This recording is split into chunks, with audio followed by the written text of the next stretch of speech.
आधुनिक राजस्थान के निर्माण, यानी एकीकरण से जो प्रश्न पूछे जाएंगे ना, उनको हम देखते हैं। देखो बच्चों, सबसे पहले एकीकरण की बात करें तो एकीकरण की पृष्ठभूमि के बारे में चलते हैं हम पहले, कि हमारा भारत जो स्वतंत्र हुआ था और स्वतंत्र होने से पहले क्या क्या एकीकरण के लिए जो है कब कब प्रस्ताव पारित किए गए थे। वायसराय थे यहाँ पर हमारे भारत में, लॉर्ड लिनलिथ गो, और इन्होंने क्या किया, एक प्रस्ताव पारित किया। इन्होंने प्रस्ताव पारित किया और कहा, क्या कहा इस प्रस्ताव में, कि रियासतों की आय, कि जिन रियासतों की आय 50 लाख से कम तथा उनकी जनसंख्या 20 लाख से कम होगी, उनको क्या किया जाएगा, उनके पड़ोसी जो बड़े राज्य हैं उनमें मिला दिया जाएगा। ये प्रस्ताव आया था लॉर्ड लिनलिथ गो का। कब आया? फिर क्या होता है, 22 मई 1946 को ब्रिटिश सरकार, क्योंकि जो हमारे भारत पर अधिकार कर रही थी ब्रिटिश सरकार, इन्होंने 22 मई 1946 को एक आदेश जारी किया और आदेश जारी करके क्या कहा कि एकीकरण की प्रक्रिया शीघ्र पूर्ण करें। ब्रिटिश सरकार ने 22 मई 1946 को एक आदेश जारी किया और कहा कि एकीकरण की जो प्रक्रिया है इसको जो है जल्दी से शीघ्र पूरी करें। और जैसे ही इन्होंने ये आदेश जारी किया और इसके कुछ समय बाद 15 अगस्त 1947 को हमारा भारत क्या हो जाता है, स्वतंत्र हो जाता है, आजाद हो जाता है। फिर स्वतंत्रता दिवस कब मनाया जाता है? प्रतिवर्ष। और गणतंत्र दिवस कब मनाया जाता है? 26 जनवरी को। फिर क्या होता है, 5 जुलाई 1948 को, यानी 5 जुलाई 1948 को रियासत विभाग की क्या कर दी गई, स्थापना कर दी है। और इसके अध्यक्ष बनाए गए सरदार वल्लभ भाई पटेल, जिनको क्या कहा जाता है, कहा जाता है। और इस रियासती विभाग के सचिव कौन बने? वीपी मेनन। रियासती विभाग के सचिव किसको बनाया? वीपी मेनन। और निर्णय लिया गया, इसमें क्या निर्णय लिया गया रियासती विभाग के द्वारा, कि न्यूनतम आय 1 करोड़, न्यूनतम आय कितनी होनी चाहिए? 1 करोड़ तथा प्रतिवर्ष, तथा जनसंख्या 10 लाख या इससे अधिक हो, ऐसी रियासतें स्वतंत्र रह सकती हैं। इन्होंने जो कहा रियासत विभाग ने कि 1 करोड़ की आय हो प्रतिवर्ष और जनसंख्या 10 लाख से अधिक हो, ऐसी रियासतें अपने आप में स्वतंत्र रह सकती हैं। लेकिन इस मापदंड को राजस्थान की जयपुर, जोधपुर, बीकानेर, उदयपुर रियासतें ही पूरा कर पाती थी, इसलिए 4 ही रियासतें अपने आप में स्वतंत्र रह सकती थी। इसको भी जो है नहीं माना गया और जनता और जो हमारे प्रजामंडल आंदोलन चल रहे थे ये सब मिलके और इनको स्वीकार नहीं कर पाए। इसके बाद में क्या होता है, हमारा जो राजस्थान के एकीकरण की प्रक्रिया होती है, हमारा राजस्थान जो एकीकरण हुआ था राजस्थान का, इससे पहले हमारे राजस्थान में क्या क्या था, कैसे कैसे था, एकीकरण के पूर्व की जानकारी को हम जानते हैं। बच्चों, एकीकरण से पूर्व जो हमारा राजस्थान था, इसमें कितनी रियासतें थी, कितने ठिकाने थे और कितने केंद्र शासित प्रदेश यानी चिप्सी प्रदेश हुआ करते थे। यानी हमारा एकीकरण से पूर्व राजस्थान कैसा था, इसको हम जानते हैं। एकीकरण से पूर्व हमारे राजस्थान में रियासतें कितनी थी? 19। ठिकाने कितने थे? 3। और अंग्रेज शासित कह दीजिए, केंद्र शासित कह दीजिए, चिप्सी प्रदेश कितने थे? 1। अब देखो बच्चों, रियासत और ठिकाने में क्या अंतर है। रियासत उसे कहते थे हम जो एक बड़ा क्षेत्र हुआ करता था जिस पर किसी राजा का शासन होता था, उसको क्या कहते थे? रियासत। लेकिन एक छोटा क्षेत्र जिसपे किसी जमींदार का या कोई किसान का जो अधिकार हो, उसको कहते थे हम ठिकाने। उनको क्या कहते थे? ठिकाने। सिर्फ इसमें अंतर यह है कि छोटा क्षेत्र कहलाता था ठिकाना और बड़े क्षेत्र कहलाते थी रियासत, जहाँ किसी राजा का शासन होता था। जैसे हमारे राजस्थान में अगर बात करें तो जैसे जोधपुर रियासत थी जहाँ पर राठौड़ वंश का शासन हुआ करता था, अजमेर है वहाँ पर चौहान वंश का शासन होता था, जैसे मेवाड़ है वहाँ पर गुहिल वंश का शासन होता था। तो वो क्या होती थी? रियासतें होती थी, बड़ा क्षेत्र होता था। लेकिन ठिकाने अगर बात करें, देखिए 19 रियासतों की हम बात करेंगे, उससे पहले हम बात करते हैं ठिकाने कितने? 3। आप याद रखना बच्चों कि एक बच्चा था नकुल नाम का।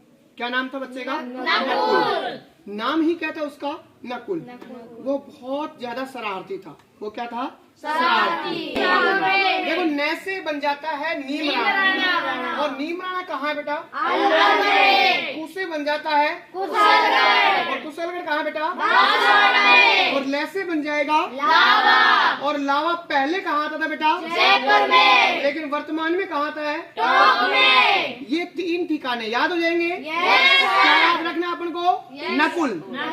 क्या याद रखना है? नकुल। तो बोलो बेटा, न से नीमराना, कु से और ल से लावा। तो 3 ठिकाने हुआ करते थे ये। हमें याद रखना है कि नीमराना कहाँ था? कुशलगढ़, लावा जयपुर में। वर्तमान में लावा कहाँ है? टोंक में। केंद्र शासित प्रदेश हुआ करता था कौन? अजमेर मेरवाड़ा। चलो अब हम बात करते हैं 19 रियासतें। 4 रियासतें जो पहले चरण में मिलेंगी। हम अभी एकीकरण की प्रक्रिया की बात करेंगे। ABCD ऐसे बोलो।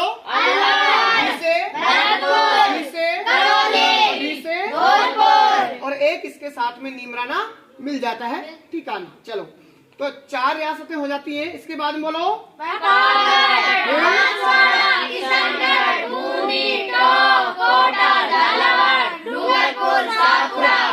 इसके बाद में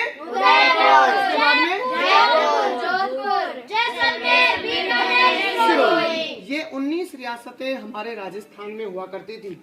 एकीकरण जो हुआ था बेटा, एकीकरण का प्रथम प्रयास यानी हमारे राजस्थान का एकीकरण किया गया। इसका सबसे पहला जो प्रयास किया गया था वो कोटा के शासक द्वारा किया गया था। कहाँ के शासक द्वारा? कोटा के शासक कौन था बेटा? भीम सिंह। यानी हमारे राजस्थान में एकीकरण का सबसे पहले जो प्रयास किया गया था वो कोटा के शासक भीम सिंह के द्वारा किया गया था। इसके बाद में क्या होता है? 25-26 जून 1946 25-26 जून 1946 मेवाड़ का महाराणा है, इन्होंने क्या किया? उदयपुर में एक सम्मेलन बुलाया। उदयपुर में क्या किया? सम्मेलन बुलाया। और सम्मेलन में गुजरात, मालवा और राजस्थान के शासक उपस्थित हुए और इन्होंने इस पे चर्चा की, इस पे बातचीत करने लगे, इस पे सुखबागाट शुरू होने लगी कि किस प्रकार से हमें एकीकरण का कार्य करना है। तो सबसे पहले अगर शासक आता है तो कोटा का शासक कौन है? भीम सिंह। इसने एकीकरण का सबसे पहले प्रथम प्रयास किया था और फिर उदयपुर के महाराणा एक सम्मेलन बुलाया और सम्मेलन में भाग लिया। किस किसने? गुजरात के शासकों ने वहाँ पर भाग लिया। जो सम्मेलन उदयपुर में बुलाया गया। बात करते हैं हमारे राजस्थान के एकीकरण के चरणों की कि जो हमारा राजस्थान का एकीकरण हुआ था वो कितने चरणों में हुआ है? 7 चरणों में हुआ है। 7 चरणों में जो एकीकरण हुआ है उसमें समय लगाया कितना? 8 वर्ष 7 माह समय। कुल मिलाकर हमारे राजस्थान के एकीकरण में ये समय लगा था 8 वर्ष 7 माह और 14 दिन का। और चरण कितने? 7 चरणों में हमारे राजस्थान को एकीकरण कर दिया गया है। ठीक है, चलो हम बात करते हैं।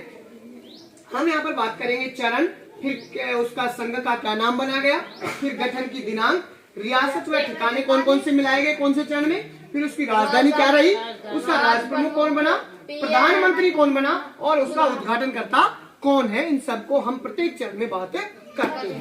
सबसे पहला चरण नंबर 1, नाम क्या रखा गया बेटा? मत्स्य संघ। और मत्स्य संघ का जो गठन हुआ था 18 मार्च 1948। 17 मार्च की इसकी जगह आ सकता है। 17 या 18 मार्च 1948 को किसका गठन हुआ बेटा? मत्स्य संघ हुआ। कितनी रियासतें मिलाई गई बेटा?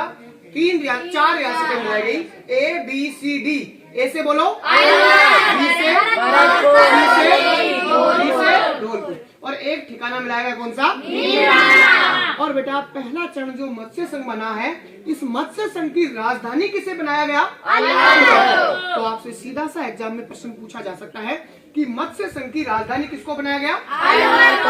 लेकिन बेटा मत्स्य संघ जो पहला चरण गठन हुआ था, इसका राज प्रमुख किसे बनाया गया बेटा? उदय भान सिंह को। और ये उदय भान सिंह धौलपुर रियासत के शासक थे। कहाँ के थे ये? धौलपुर रियासत के शासक थे, जिनको मत्स्य संघ का राज प्रमुख बनाया गया बेटा। और राजधानी किसको बनाई गई?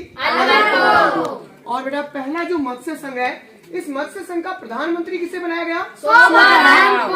बनाया गया था। और बेटा मत्स्य संघ का उद्घाटन किसने किया था? NV गाडगिल। NV का मतलब है नरहरि विष्णु गाडगिल। तो नरहरि विष्णु गाडगिल के द्वारा मत्स्य संघ का क्या किया गया था? उद्घाटन किया गया था। दूसरे चरण की बात करें बेटा, इसका नाम रखा गया पूर्व राजस्थान। और बेटा पूर्व राजस्थान का जो गठन किया गया 25 मार्च 1948 को किया गया था। और बेटा इसमें 9 रियासतों को मिलाया गया। कितनी रियासतों को? 9 रियासतों को। सीधा सा हम याद रखेंगे, प्रश्न बाकी बूटों को झाड़ू सा। प्रतापगढ़, बांसवाड़ा, किशनगढ़, बूंदी, टोंक, कोटा, झालावाड़, डूंगरपुर, शाहपुरा। और एक मिलाया गया बेटा ठिकाना कौन सा? कुशलगढ़। किसमें आता है कुशलगढ़? बांसवाड़ा। इसको दूसरे चरण में मिला लिया गया। और अब बेटा पूर्व राजस्थान जो द्वितीय चरण है, इसकी राजधानी किसको बना दिया गया? कोटा को बना दिया गया। और बेटा राज प्रमुख बनाया गया कोटा का शासक भीम सिंह को बनाया गया। कोटा का शासक भीम सिंह को द्वितीय चरण पूर्व राजस्थान का क्या बना दिया गया? राज प्रमुख। और बेटा यहाँ पर प्रधानमंत्री बनाया गया किसको? प्रधानमंत्री बनाया गया। और दूसरे चरण का उद्घाटन भी किसने किया? NV गाडगिल, नरहरि विष्णु गाडगिल जी के द्वारा इसका उद्घाटन दूसरे चरण का किया गया। तृतीय चरण की अगर हम बात करें तो नाम रखा गया संयुक्त राजस्थान। संयुक्त राजस्थान। और संयुक्त राजस्थान का गठन हुआ 18 अप्रैल 1948 को। और जो है 18 अप्रैल 1948 को तृतीय चरण जो था संयुक्त राजस्थान, इसमें एकमात्र रियासत मिलाई गई। कौन सी? उदयपुर मिलाई गई। और इसकी राजधानी कौन सी रही? राजधानी रही। लेकिन राज प्रमुख बनाया गया उदयपुर के शासक भूपाल सिंह। यहाँ पर राजधानी में कोई परिवर्तन नहीं किया गया। कोटा को ही राजधानी माना गया है तीसरे चरण में, लेकिन भूपाल सिंह को राज प्रमुख बना दिया गया। कहाँ के थे भूपाल सिंह? उदयपुर के। और इसके बाद में प्रधानमंत्री बनाया गया किसको? माणिक्यलाल वर्मा। माणिक्यलाल वर्मा को क्या बना दिया गया? यहाँ पर प्रधानमंत्री बना दिया गया। और उद्घाटन किसने किया? यानी पंडित जवाहरलाल नेहरू जी ने इसका क्या किया? उद्घाटन किया था। चतुर्थ चरण की अगर हम बात करें तो नाम क्या दिया गया? बिल्कुल सही कहा, वृहद राजस्थान बच्चों नाम दिया गया। और इसका गठन हुआ कब? 30 मार्च 1949। बच्चों 30 मार्च 1949 को जो राजस्थान का चतुर्थ चरण है, इसमें हमारे राजस्थान की सबसे बड़ी क्षेत्रफल वाली 4 रियासतों को मिलाया गया। यानी सबसे बड़ी रियासतें, क्षेत्रफल की दृष्टि से सबसे बड़ी रियासतें थी ये JJB। जैसे इसके बाद जयपुर, इसके बाद जयपुर, इसके बाद बीकानेर। सीधा सा याद रखो बेटा, जयपुर, जोधपुर, जैसलमेर, बीकानेर। ये हमारे राजस्थान की सर्वाधिक क्षेत्रफल वाली रियासतें थी। और जैसे इनको मिलाया गया, इनके साथ में कौन मिला? लावा। क्योंकि लावा पहले किसमें आता था? जयपुर में। और बेटा इस चौथे वृहद राजस्थान यानी हमारा बड़ा राजस्थान, क्योंकि ये जब मिली थी तो लगभग यहाँ पर जो है 18 रियासतों को मिला लिया गया था। इसलिए नाम क्या दिया गया? राजस्थान। और राजधानी किसको बना दिया गया बेटा? जयपुर को। जयपुर के शासक थे मानसिंह द्वितीय, इनको क्या बनाया गया? राज प्रमुख। यानी राज प्रमुख कौन बना देगा चतुर्थ चरण में? जयपुर के शासक मानसिंह द्वितीय को। और इसके प्रधानमंत्री किसे बनाए गए? हीरालाल शास्त्री जी को इनके प्रधानमंत्री। और जो है इसका उद्घाटन चतुर्थ चरण का किसने कर दिया? जिनको किस नाम से जाना जाता है? लौह पुरुष के नाम से जाना जाता है। अब देखो बेटा, जैसे ही वृहद राजस्थान यानी जो 19 रियासतें होती थी, उनमें से कितनी मिल चुकी? 18 मिल चुकी है। तो लगभग मिल चुकी है। यानी एकीकरण का कार्य लगभग हो चुका है। इसलिए 30 मार्च 1949 को राजस्थान के गठन की तिथि या स्थापना की तिथि माना गया। और इसी के उपलक्ष्य में प्रतिवर्ष 30 मार्च को क्या मनाया जाता है? राजस्थान दिवस मनाया जाता है। प्रतिवर्ष 30 मार्च को क्या मनाया जाता है? राजस्थान दिवस। बेटा राजस्थान दिवस मनाया जाता है कब? 30 मार्च को। शहीद दिवस मनाया जाता है कब? 30 जनवरी को। और पर्यावरण दिवस मनाया जाता है कब? 5 जून को। ये आपको याद रखना है। गणतंत्र दिवस मनाया जाता है कब? 26 जनवरी को। और स्वतंत्रता दिवस मनाया जाता है कब? 15 अगस्त को। तो प्रतिवर्ष 30 मार्च को राजस्थान दिवस इसीलिए मनाया जाता है कि 30 मार्च 1949 का हमारा राजस्थान लगभग क्या हो गया? निर्माण हो चुका था। एकमात्र सिरोही रियासत बाद में बची थी। ठीक है, 5वें चरण की ओर बढ़ते हम। और 5वें चरण में नाम रखा गया संयुक्त वृहद राजस्थान। संयुक्त वृहद राजस्थान रखा गया। और इसके गठन की तिथि 15 मई 1949। और इसमें क्या किया गया? जो पहला मत्स्य संघ था, इसको 5वें चरण में जाकर मिला दिया गया है, विलय कर दिया गया है। ये सारी चीजें यहाँ पर सेम रहेंगी। छठे चरण की बात करें तो राजस्थान संघ नाम दिया गया। 26 जनवरी 1950। बच्चों 26 जनवरी 1950 हमारे भारत के लिए बहुत महत्वपूर्ण दिन था, क्योंकि 26 जनवरी 1950 को हमारे भारत का संविधान लागू हुआ था। इसीलिए 26 जनवरी को प्रति वर्ष गणतंत्र दिवस के रूप में मनाया जाता है। और इसी दिन 26 जनवरी 1950 को हमारे राजस्थान का एकीकरण कौन सा हुआ? छठा चरण। और कौन सी रियासत को मिलाया गया? सिरोही रियासत को मिलाया गया। लेकिन सिरोही में से किसको छोड़ दिया? आबू देलवाड़ा को छोड़ दिया गया। आबू देलवाड़ा सिरोही का क्षेत्र आता है, उसको छोड़ा गया और सिरोही को मिला लिया गया। अंतिम चरण कौन सा? 7वां चरण। और 7वें चरण में नाम क्या आता है? राजस्थान। जो आज हमारा राजस्थान है ये बन गया था अंतिम चरण में। और गठन कब हुआ अंतिम चरण का? 1 नवंबर 1956। क्या क्या हुआ? जो सिरोही का आबू देलवाड़ा छोड़ा गया था, इसको 7वें चरण में मिलाया गया। मध्य प्रदेश से सुनील टप्पा ले लिया गया और सिरोंज क्षेत्र झालावाड़ का जो था ये किसको दे दिया गया? एमपी को दे दिया गया। और इस प्रकार से हमारा वर्तमान राजस्थान बनाया गया। अब हमसे पूछा जाए प्रश्न कि वर्तमान राजस्थान कब बना, तो 1 नवंबर 1956। आज वर्तमान जो हमारा राजस्थान था इसका निर्माण हुआ था 1 नवंबर 1956 में।